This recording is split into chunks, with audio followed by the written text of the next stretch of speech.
Light service చేసుకుంటామే పెద్దలు ఎందుకు పెట్టారో తెలుసా? నువ్వు నేను కొవ్వొత్తులు వెలిగించుకుని దాన్ని ఆడుకుంటామని కాదు. దాని వెనకాల ఒక పెద్ద భావం ఉన్నది. క్యాండిల్ లైట్ సర్వీస్ అంటే ఒక కొవ్వొత్తి ఉందే నీ చేతుల్లో, ఆ కొవ్వొత్తి వెలుగుతున్నప్పుడు ఆ కొవ్వొత్తి వెలిగి ఎదుటి వాడికి వెలిగిస్తా ఉంటావు.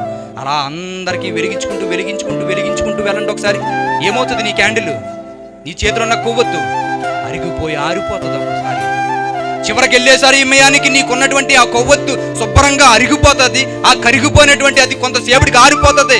కానీ నీ వెలుగు నుంచి ఇంకో కొంతమంది వెలిగింపబడ్డ ఆ పరిస్థితి ఉంది. ఆ కొవ్వొత్తు నీతో చెబుతుంది క్యాండిల్ లైట్ సర్వీస్లోను.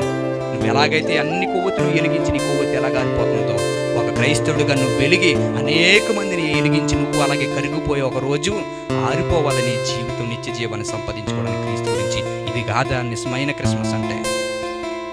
నువ్వు పట్టుకుంటున్నటువంటి క్యాండిల్ నీకు ఒక పాఠాన్ని నీకు నేర్పిస్తుంది.